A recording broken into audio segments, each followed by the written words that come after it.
Starting the difference between VO2 max and lactate, they're very different because the goals and the data in which we collect are very different. So for VO2 max, it's a lot shorter of an assessment. 6 to 12 minutes is kind of our threshold.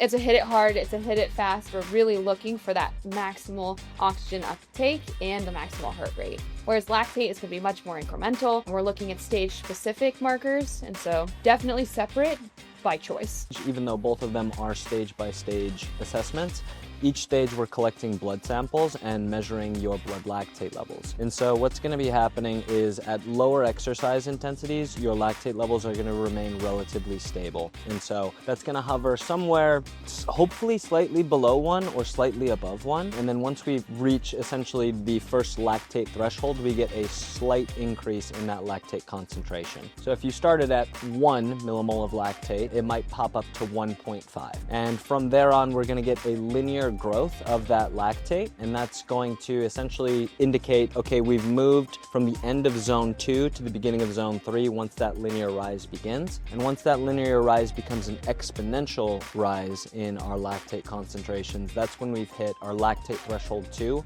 which most people think of as lactate or threshold training. And from there on out, we are in zone 4 and zone 5 territory. And so the reason that you would want to do lactate testing is really when we're looking at our long course athletes, whether that be triathlon, cycling, or running, you want to exercise and train at specific lactate thresholds and the heart rates associated or powers associated with them to maximize your training stimulus.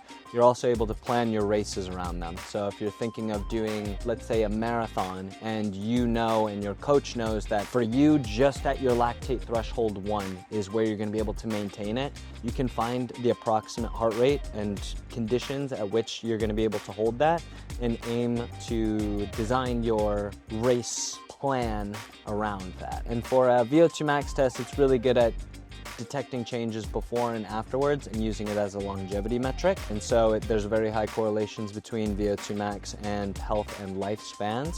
So the higher the number, the better it is for yourself. It is something that changes over time with training, whether that be from zone 2 training or zone 5 training, and something that you want to keep an eye on. Look for drops, look for areas of improvement, and also see how your training plan's working.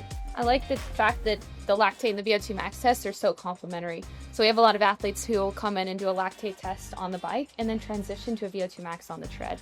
So it's really nice that they get both modalities and a test in corresponding zones or just information around training and capacity on each bike and tread. And that's really helpful for our triathletes. And so we want to be able to give information for both modalities of exercise in one session if possible. And because power is pretty much king on the bike right now, if you're doing something like triathlon, being able to really dial in those numbers is super important because you might be on a course that's ridiculously hilly. As long as your power meter is operating correctly, you can account for that and account your race plan for that. And then when we hop you onto the treadmill, we're still able to get those heart rate zones, which are way more beneficial to train on for the run than on the bike. And so you can carry those over into your training as well and really just help to dial things in.